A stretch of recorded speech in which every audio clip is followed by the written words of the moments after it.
The Denver Nuggets just don't quit, man.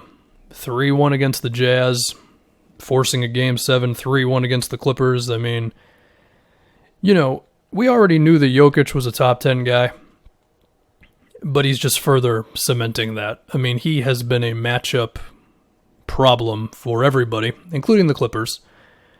Game 1, he wasn't great, but since then, whether it's the three-point shooting, or it's the post-ups, or it's, killing him with his passing, as we all know Jokic can. I mean, when you swarm on this guy, he can find the open dude, and of course he usually busts out like 1 or 2 full-court passes a game. I know he had one earlier where he got the rebound and then just chucked it down court. I think it was in one of the games in the series. I remember that. And he's just continuing to do that. I mean, the Clippers, they tried having one of their wings, whether it's Kawhi or PG, on them, and they would put one of those guys on like Murray or whoever. So if they ran the Jokic-Murray thing, it would be a switch. And, having your best defenders on Jokic, they tried going small to give themselves more speed. And, to be fair, I do think Jokic was slowed down a little bit when PG or Kawhi was on him. One of them resulted in a really tough shot that he just made over Paul George. So we'll have to see if the Clippers experiment more with that in Game 7. But, I mean, this guy's just so damn good, man. Like, there's no obvious answer to Jokic. Like, if his threes are dropping, it really becomes a matter of, like, what do we do on this guy? Like, if we switch, he can kill us in the post, or he's going to occasionally hit a tough shot. He can score on the block against a big guy. And then if we leave him open on a pick and pop, like, it's really tough. I mean, again, I think you got to lean more into putting Kawhi or PG on him and then find ways to kind of swipe at him without leaving guys open. I mean, that's a tough thing to do, but you'd hope the Clippers have the guys to do it. I mean, Doc did try going small, and that makes him a little faster. So, I mean, by the time he did that, it was too late. The Clippers were already out of it, but we'll have to see if he tries some of that in Game 7. But I think you got to look at the Clippers right now, and I mean, they're blowing a lot of leads. And you question if it's the lack of an offense that's really fluid with a lot of motion. You question the defense, the overall team chemistry. I mean, they're kind of reminding me of last year's Celtics, who I will remember for the rest of my life, where they'd get, when it was good, but when they would get down by a little bit or a team would come back on them, it's suddenly the body language is bad and they just look flat. And when that sort of thing happens, that's when you start questioning chemistry. I mean, there was a story not long ago, I think it came out today, where someone was talking about how the Clippers have been searching for chemistry all season and they had a breakthrough in the lobby of a hotel or something. And I mean, in one sense, it's like, oh, that's a good sign. In another sense, it's like, well, hold on, it took you guys this long to start liking each other like that? So we'll have to see. I did talk about the defense a bit. The Nuggets are going at Lou Will. They're going at Montrez.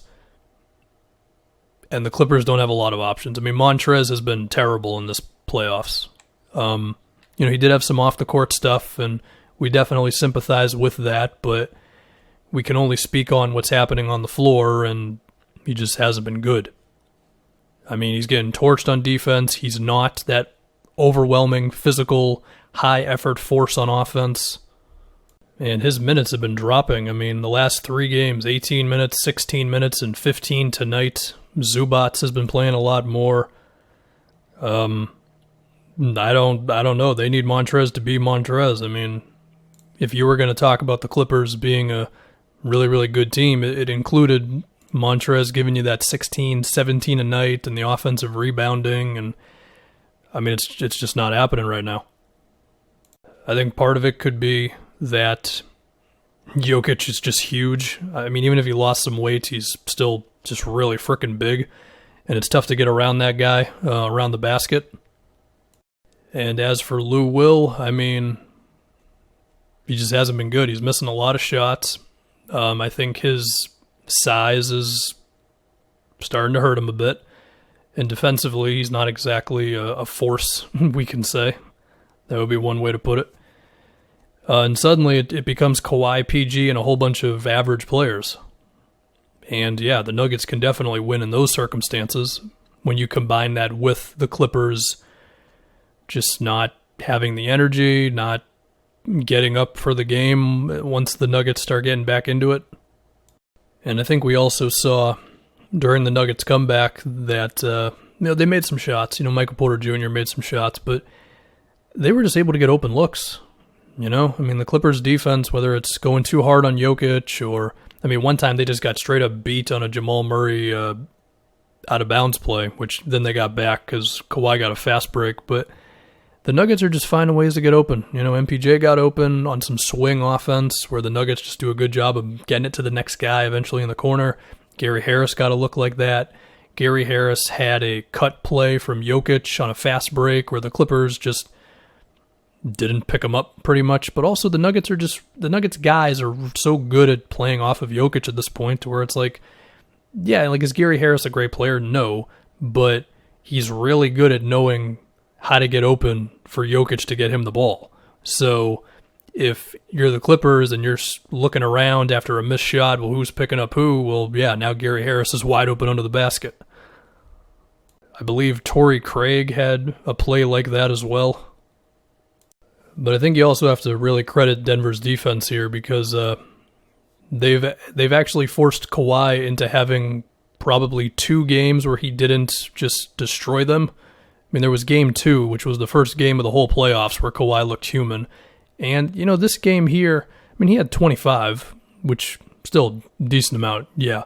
But, he missed 10 shots, which is, still, it's a very, very good game for Kawhi. I think it's clearly him and LeBron as the 2 best players in the playoffs. But it's like, okay, instead of him dropping 30-something on you, you held him to 25. And they were able to make him a little uncomfortable at times. They did a better job of just contesting the mid-rangers. There was one specific one kind of late where he still got to his spot, but he had to fade away a little more than you could tell he really wanted to, and it's like, okay, there you go.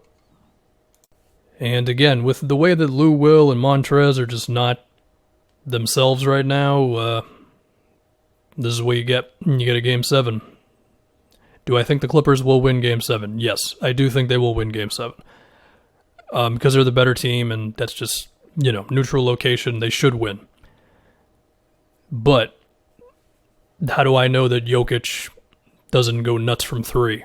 Or the Nuggets never miss a free throw? Or Jamal Murray hits like 5 pull-up threes? Or he can't miss on his pull-up mid-range? Or whatever.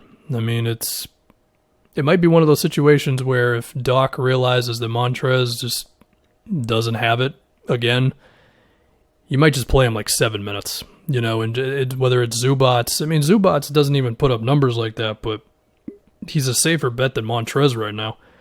Or you might just have to go JaMychal Green at center and try to stretch the Nuggets out that way.